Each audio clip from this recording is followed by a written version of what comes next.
마가복음 2장 1절로 12절까지의 말씀, 이 말씀을 저 여러분이 번갈아가며 교독하겠습니다. 제가 먼저 읽겠습니다.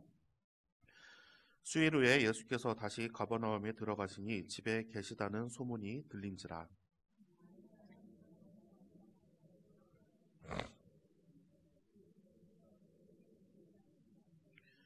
사람들이 한 중풍병자를 네 사람에게 메워가지고 예수께로 올세.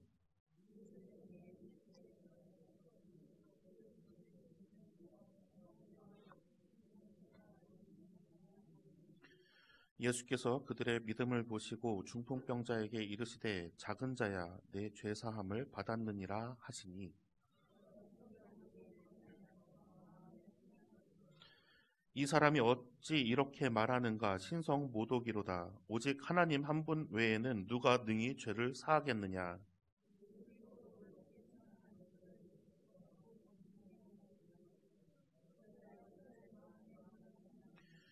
중풍병자에게 뇌 죄사함을 받았느니라 하는 말과 일어나 내 상을 가지고 걸어가라 하는 말 중에서 어느 것이 쉽겠느냐.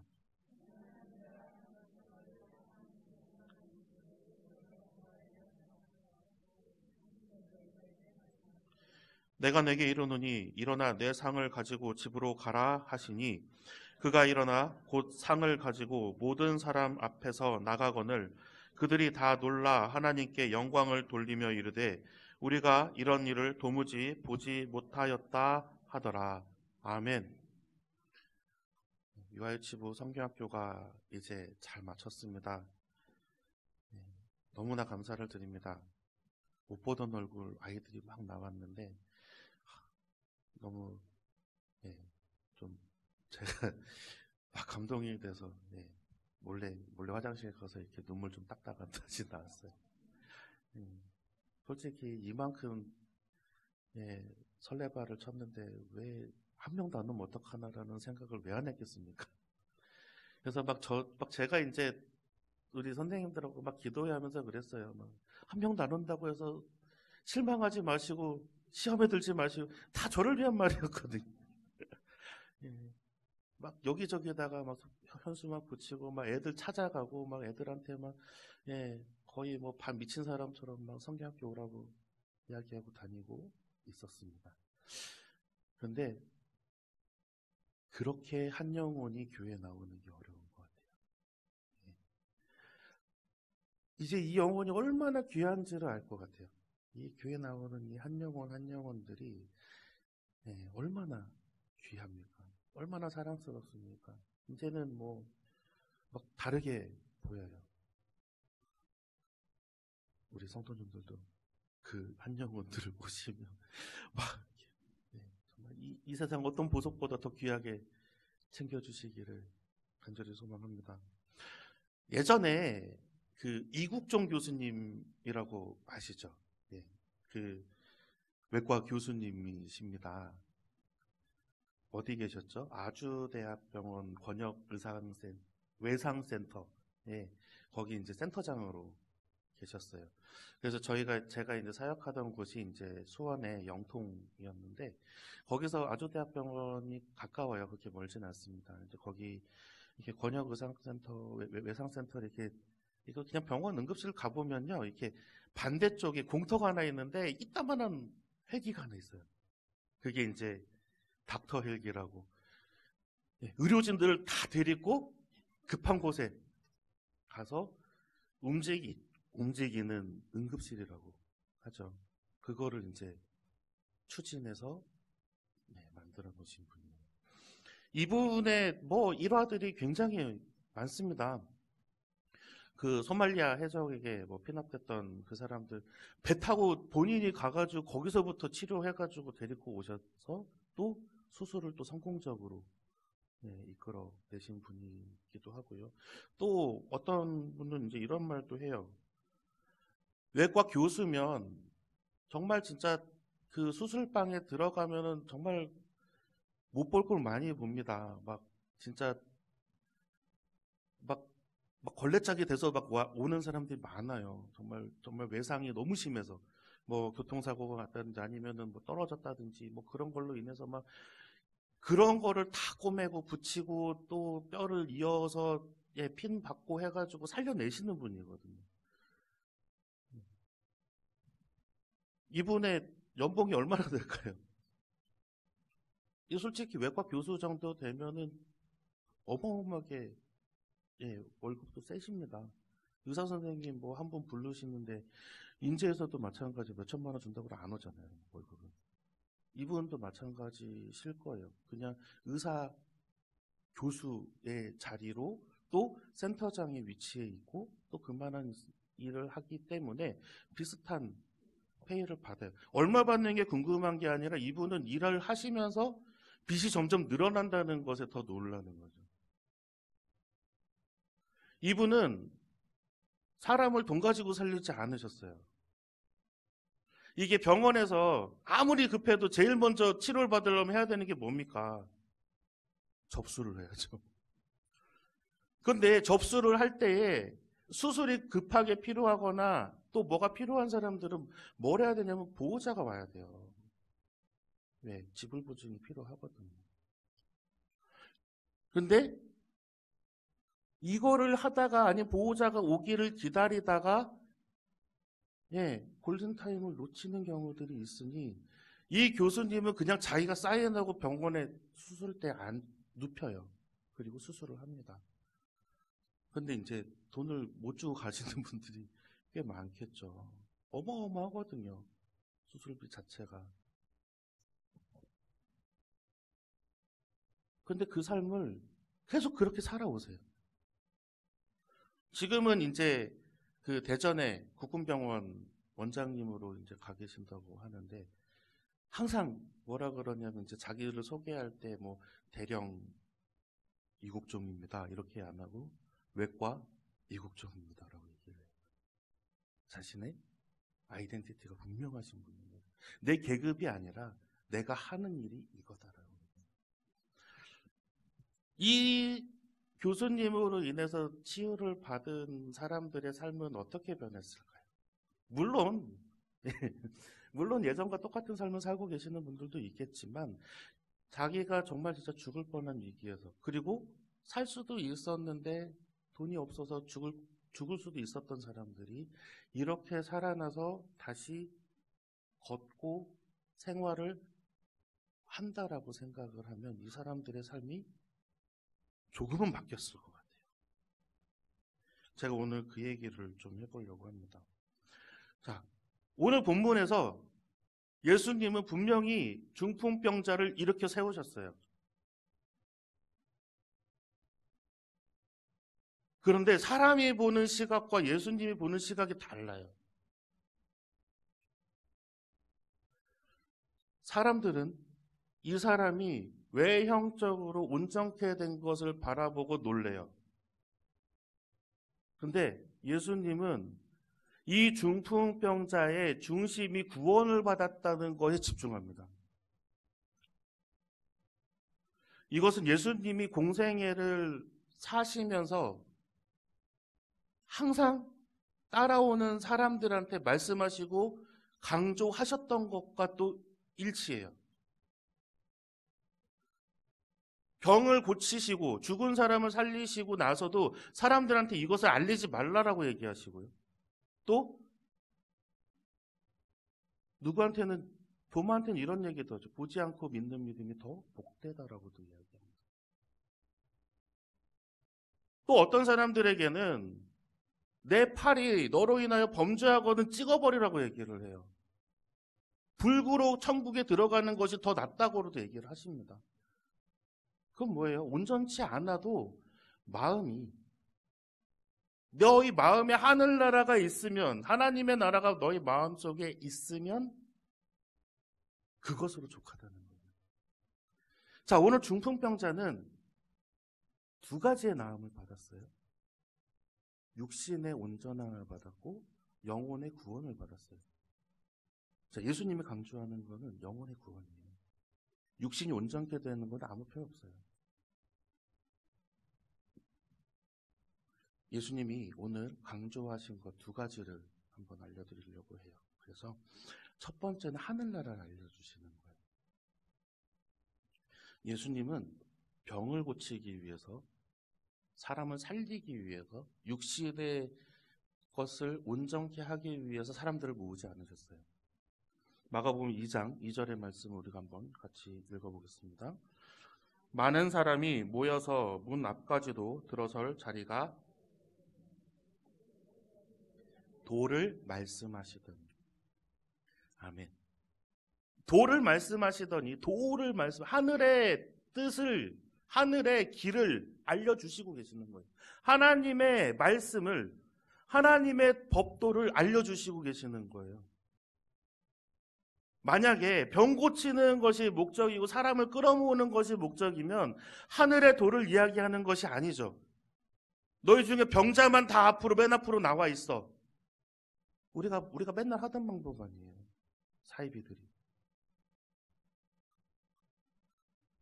예전에 할렐루야 기도원이라고 아시죠? 저도 할머니랑 같이 쫄래쫄래 많이 끌려다니곤 했습니다. 거기서 약속 떠와가지고 막 거기에 밥 해 먹고요. 병자들 거기 앞에 다 앉아가지고 있어요. 그게 육신의 나음에 집중하는 거예요. 하지만 예수님께서는 무엇을 하셨냐?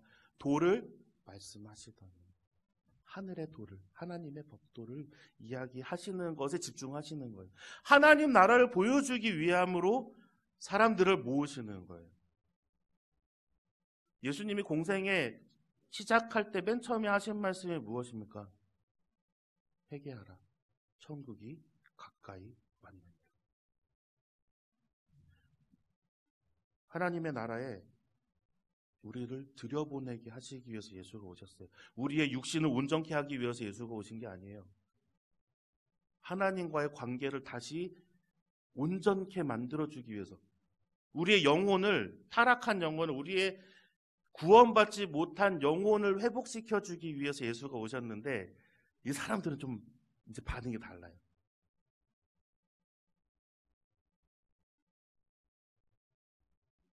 병든 자, 귀신 들린 자, 막 이런 것들을 고쳐주시는 그 이적에 사람들은 집중해요. 아무리 하늘의 비밀을 알려주시고 필요한 것들을 막 가르치심에도 불구하고 거기에서 나오는 사람들이 이제 막 병든 사람이 있어요. 그럼 예수님은 지나치지 못하시죠.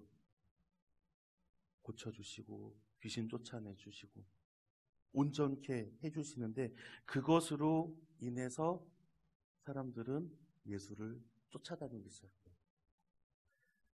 그런데 예수님은 이 병 고치는 것, 그리고 육신을 온전케 하시는 것에도 외면하지 않으십니다. 그것이 하나님의 사랑이기 때문에. 이 모든 것이 아버지의 뜻을 이루기 위함이다. 하나님의 뜻을 이루기 위함이다라고 이야기를 하죠. 우리 성경에 이번에 이제 성경학교에 나와 있는 그러한 공과의 본문과도 겹쳐요. 예전부터 그랬어요. 죄가 있으면 병이 있다. 맨날 우리 막 병든 사람 보면은 아이고 전생에 무슨 죄를 많이 졌길래 막 이런 얘기도 하잖아요. 그게 비단 기독교뿐만이 아니라 모든 종교가 있는 사람들은 왜 착하게 잘 살고 있는 사람이 병 걸릴 리가 없다고 생각을 하고 있어요. 그렇기 때문에 병이 있거나 고치지 못하는 병이 들린 사람들은 죄 지은 사람이라고 생각했어요. 하지만 그건 아니라는 거죠. 마음이 병든 사람들이 더 많이 보이게 되는 겁니다. 자, 두 번째 이유는 뭐냐면 죄사함으로 회복해 하시기 위해서 그래요. 아까 얘기했잖아요. 질병이 육신에 있는 것이면 우리 육신은 땅에다가 버리고 갈 것이기 때문에 하늘나라에 충분히 갈 수 있어요. 회복해 돼야 하늘에 있는 아버지 나라에 갈 수 있는 게 뭡니까? 우리 영혼이거든요. 근데 그 권능이 예수님한테 있다는 것이죠. 예수 그리스도로 말미암아 우리가 온전케 되고, 예수 그리스도로 말미암아 우리가 죄 사함을 입고, 예수 그리스도로 말미암아 우리가 하나님의 자녀가 다시 되는 권세, 그것이 예수님한테 있다는 거예요. 인간들은 눈에 보여지는 현상에 집중하지만, 그래서 예수님은 뇌면의 죄사함과 구원에 더 집중하시고 계시는 거예요. 오늘 말씀 이 3절에서 5절까지의 말씀입니다. 우리가 한번 같이 읽어보겠습니다. 사람들이 한 중풍병자를 때문에 예수께 데려갈 수 없으므로 그 계신 곳에 지붕을 뜯어 구멍을 내고 중풍병자가 누운 상을 달아내리니, 그들의 믿음을 보시고 중풍병자에게 이르시되 작은 자야 내 죄사함을 받았느니라 하시니. 아멘. 중풍병자는 이때 집에 가도 돼요. 얼마나 기쁘겠어요. 말은 못하지만, 온몸에 마비가 와서 말도 못하는 상황이지만 자기는 이미 죄사함을 받았어요. 이제 여기에서, 이 땅에서의 여한이 아무것도 없어요. 끝났어요. 여기서 예수 그리스도가 내 죄사함을 받았느니라고 선포한 순간에 이 중풍병자는 이미 하나님의 나라에 가 있거든요. 제가 작년에 이 본문을 가지고 아동부 성경 공부하는데 제가 막 흥분해가지고, 이 사람들이 도대체 교재를 어떻게 쓰는 거냐고. 역할극을 하는데요, 이 중풍병자가 친구들한테 이렇게 얘기를 한다고 하고요. 나는 괜찮으니까 너네들끼리나 가라고. 어느 중풍병자가 그러겠습니까? 죽을 병도 사해주시는, 고쳐주시는 예수님인데, 친구들이 지네들끼리 가라 그래도 막 끌어모아가지고 나 좀 데리고 가라고 얘기하지 않겠어요? 무엇이 바뀔지 모르는 상황인데, 자기의 앞에 삶에 아무런 미련이 없어도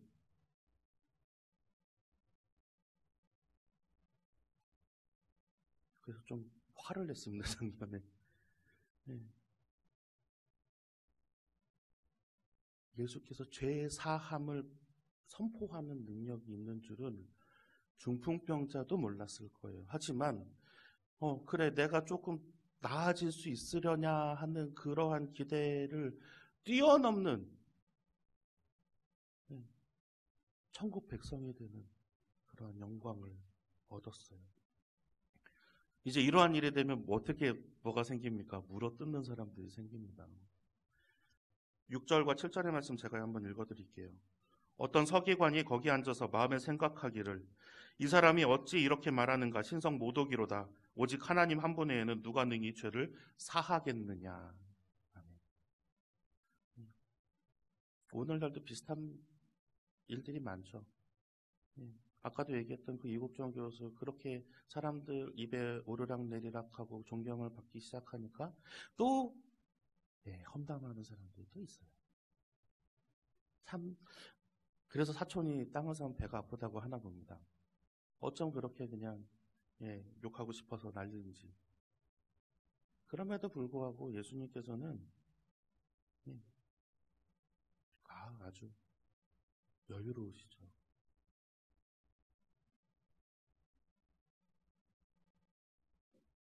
하나님의 이름으로 모든 죄를 사하게 하시는 그러한 권세는 예수 그리스도밖에 없습니다.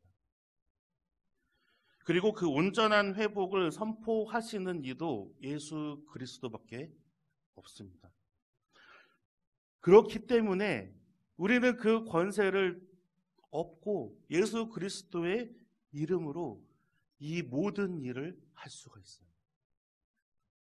눈에 보이는 치유가 아니라 진정으로 하나님의 나라에 들어갈 수 있는 회복과 치유를 우리도 할 수 있어요. 오늘 말씀 10절에서 12절까지의 말씀 우리가 한번 같이 읽어보려 합니다. 함께 읽겠습니다. 그러나 인자가 땅에서 죄를 사하는 권세가 있는 줄을 너희로 알게 하려 하노라 하시고, 중풍병자에게 말씀하시되 내가 내게 이르노니 일어나 내 상을 가지고 집으로 가라 하시니, 그가 일어나 곧 상을 가지고 모든 사람 앞에서 나가거늘 그들이 다 놀라 하나님께 영광을 돌리며 이르되 우리가 이런 일을 도무지 보지 못하였다 하더라. 아멘. 육신의 치유는 귀신도 할 수 있습니다. 회복도 귀신도 할 수 있습니다. 하지만 죄 사함을 선포할 수 있는 능력은 예수 그리스도의 이름만으로 가능한 줄을 우리가 믿어야 합니다. 이 지역이 회복이 되고 이 지역이 치유가 되기 위해서는 이적이 아니라 예수 그리스도의 선포가 이루어져야 돼요. 죄 사함을 받았다와 일어나 내 상을 들고 나가라 중에 어느 것이 더 쉽겠느냐라고 이야기할 때에 예수님께서 우리들에게 물어보실 때 어느 것이 더 쉽겠습니까? 예수님께서는 더 어려운 것을 먼저 선포하셨어요. 내 죄 사함을 받았다. 그런데 사람들은 그것을 이해하지 못해요. 그것을 받아들이지 못해요. 중풍병자가 일어나서 상을 갖고 나갈 때야 그제서야 사람들이 하나님께 영광을 돌렸다라고 이야기하는 것이 우리의 모습이에요. 하지만 이 땅에 분명한 회복이 일어나고 분명한 치유가 일어나고 이 땅에 분명한 죄사함이 선포되는 그 영광스러운 자리에 우리가 그때 감사하면서 하나님께 모든 영광을 올려드릴 수 있어야 돼요. 그게 우리로부터 일어나야 되거든요. 그것이 진정한 치유예요. 육신의 병이 고쳐지는 것이 치유가 아니라 하나님으로 인하여서 이 모든 땅들이 하나님께서 만든 모든 피조물들이 이루어져가는 이 사회가 회복되어지고 치유되어지고 용서받아야 된다는 거예요. 그게 진정한 치유예요.